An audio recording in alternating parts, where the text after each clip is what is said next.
How is it Chris Smitherman wants tax cuts, and I speak loud and proud in favor of labor unions? Is this a sign of the apocalypse? Bill Cunningham, 700 WLW. Well, this is unbelievable. I thought he had forgotten about me completely. I put him in office, and he knows I can take him out. Governor John Kasich, welcome to the Bill Cunningham Show. Oh, my. You know what? You've got the thing I admire most about you is your humility. Well, John, can I talk frankly with you for a little bit? Of course you can.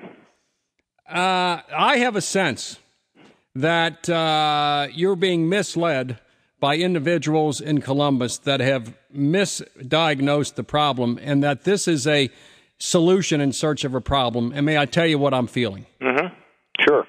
This thing will be referendum either in November or if they're smart, November of 2012. And instead of getting 60 or 70% of what truly is the reform that is needed in collective bargaining, which probably most of which even the union may agree with, if you jam this down the throats of the American people living in Ohio, it's going to be referendum, in which case you're going to get zero, which is the same thing that happened to workers' comp in 1997. I would urge you, as the leader of this state, to get the adults in a room, to have like a 30-day cooling-off period, and get the stakeholders, get everybody in a room, get Bill Seitz in a room with Shannon Jones, and they can't stand each other right now, and get you in a room with Andy Douglas, and everybody in a room together work out most of what the parties can agree to. If you fail to do so, this will be referendum, and this whole thing's going down hard. Well, but Bill, you'll end up winning the referendum solely. You yourself, you're that powerful.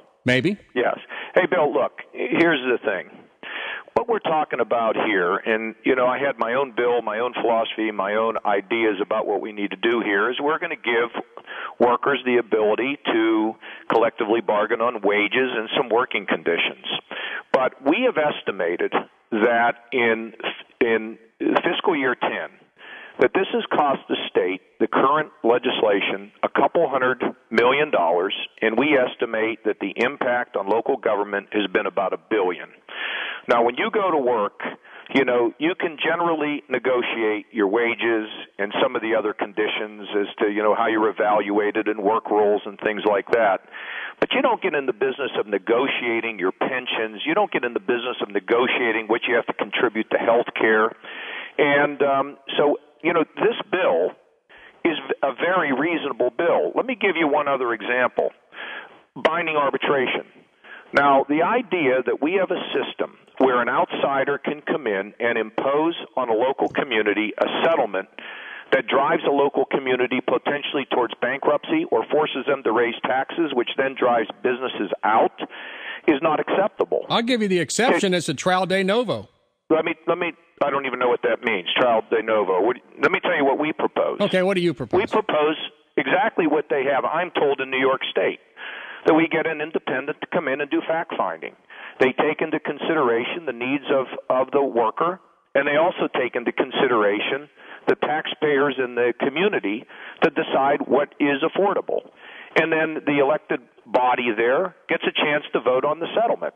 And if the settlement is fine, they accept it. If the settlement is too generous and the city can't afford it, then they're going to have to talk some more and come up with a more conservative agreement. This was not the bill. The bill introduced by Senator Shannon Jones, this was not the bill that whipped people into a froth. And I think what happened here, Governor, is that much like in Washington, when Obama let Nancy Pelosi write Obamacare, then he had to sign on. I'm told by some in Columbus that this was not your bill that was introduced originally by Shannon Jones, and that you have snapped her back into line. No, I don't snap anybody. Shannon Jones has been a leader on this.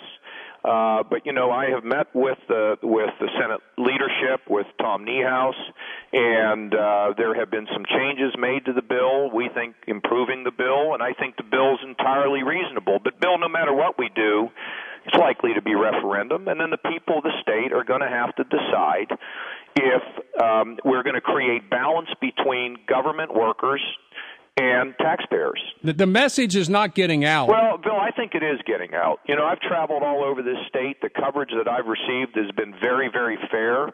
It's been extensive. I've appeared on, you know, more shows than you can shake a stick at. And look, with some people, I give you an example. I was in Akron yesterday, and I was working out in this gym. You had about an hour, and I got in the gym, and I'm walking out, and a group of teachers saw me. And I asked them, they don't like the bill. I said, what is it you don't like in the bill? They actually, couldn't really give me, maybe one thing that was in that bill. But there's just a lot of misinformation out there. Sure. And I think once people understand what's in the bill, I think the vast majority of Ohioans, at least I hope so, will embrace it. But let me say another thing, Bill. The focus has all been on this. On March the 15th, right. I'm going to unveil a budget right. that is going to be so reform-oriented. Oh. It will not just be collective bargaining. It's going to be the operation of our prisons. It's going to be the operation of Medicaid. It's going to have impact on K through 12, on higher education, right. on privatization. You see, what I am doing here, and the team of people that I've assembled is doing, is we're trying to stabilize the situation so we can create a platform for entrepreneurship, risk-taking, and job creation. Yep. We are under siege in Ohio. I know because the development department, these people work for me. And we've created Jobs Ohio so that we can move quicker. And, we're about to save one company in Ohio that was on its way out the door. Yep. So, Bill, we need to have lower taxes, less regulations. We just, by the way, passed through the Senate a bill that can begin to rationalize and eliminate these rules that get in the way of small businesses. This is part of an overall reform package so that we can get our act together so we can create jobs in this state, because that's what we need is revenue. So that's what this is all about. If people, just focus on one thing, and it's not the whole deal. Governor, even at this somewhat late date, I think politically things are handled poorly because the bill that is now on the table should have been the bill to be introduced, and then the fervor would not be there. But even at this late date at the end of February, are you willing to sit in a room with the representatives of public employment unions away from the television and away from radio and listen to the legitimate concerns of those affected? Listen, I've heard the concerns. I mean, it's on the TV and in the newspaper every day. I know what the concern is. They do not want to give up the right to collectively bargain on pensions and health care and a bunch of things that private sector workers don't get to negotiate. So, I mean, it's just a disagreement. It's okay to have a disagreement. Sure. And in terms of, the process by which a bill gets introduced, I'm the governor. I represent the executive branch. I don't tell the legislative branch what to do. And but Bill, listen, look, I don't want to get into polling and everything else and what this and that and everything. We can get into that all day long. I believe the bill is reasonable. I think we need to keep explaining what this bill is. There will be a bill that will come out. Tom Niehaus talked to the press yesterday. It will then move over to the House, and there'll be plenty of opportunity for some more public discussion. But it's just a philosophical difference. I think the taxpayers in Ohio have been severely underrepresented, and my understanding is, I read in the Wall Street Journal today, do you know that federal employees do not have these rights?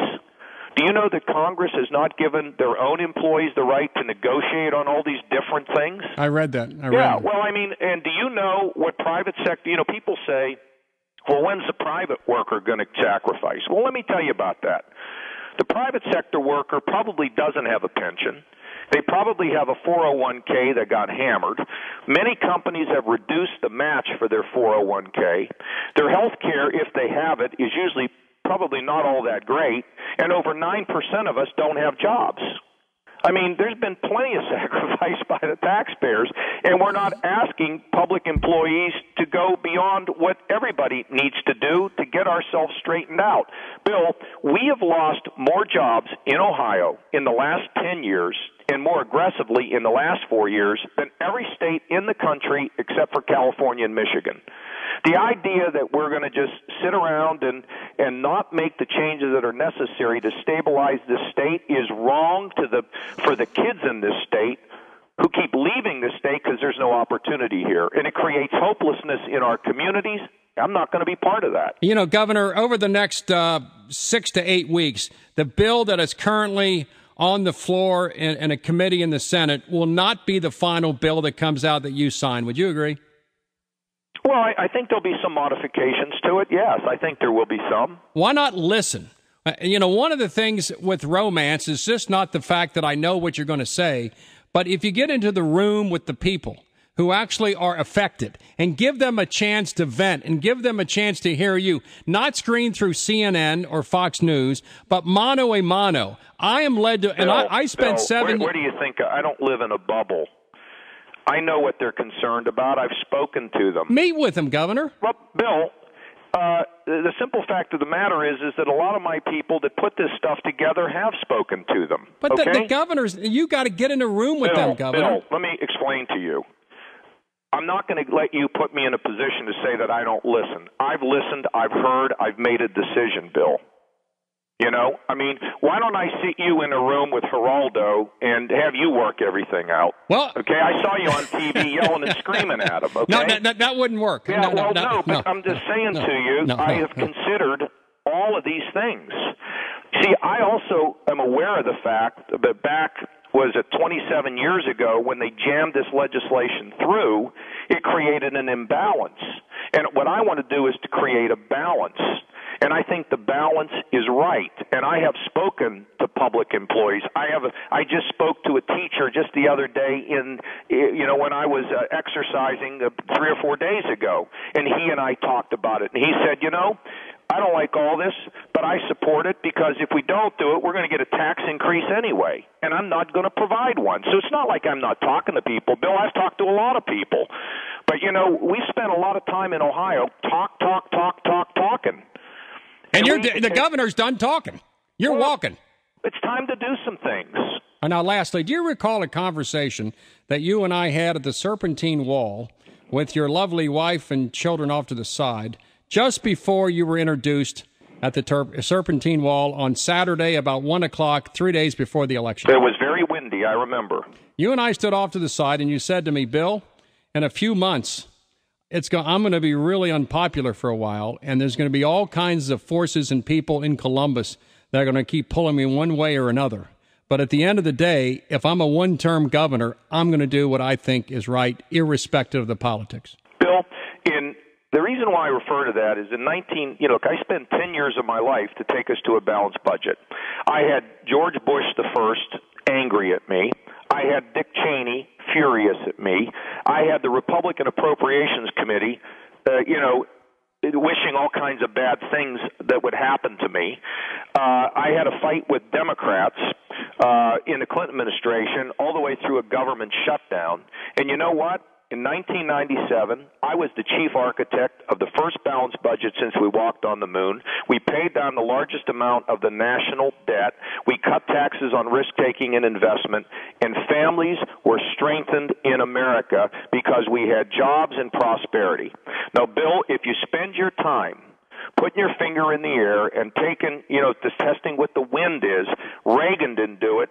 Thatcher didn't do it. Martin Luther King didn't do it. Nelson Mandela didn't do it. You decide where you're going to go and you lead. And as long as you're humble, as long as you are frankly, at the end of the day, a servant of the Lord, that's what you answer to. That's what I answer to every morning when I have to look in the mirror and make sure that I'm doing the right thing. So I'm very comfortable with the fact that it is my job to fix Ohio, not to worry about, the politics that could come my way. You don't want to ignore politics, obviously, because you want to be able to be effective. Right. But you can't be swayed by that, Bill, because, then you voted for it right before you voted against it. That won't be you, Governor Kasich. That will not be you. The course is set. But Bill, look, none of these things go in a vacuum. I have lots of people who are regular people. I don't hang out with politicians. I'm embarrassed to admit that I've hung out with you at times, okay? Just kidding, Bill. No, I know that, but Governor... But I live a normal life. I eat at Bob Evans. I work out at the World Gym. I'm out amongst them, and I listen and I hear. But I'm also determined to be a good leader, and I'm determined to fix Ohio. All right, Governor, we got to run, but don't be a sir. stranger. Some people say you're avoiding me and that you're somewhat frightened. I am afraid of you, Bill, all the time. You just scare me. It's unbelievable, the power that you have. But I broke out of my shyness and fear to come on today.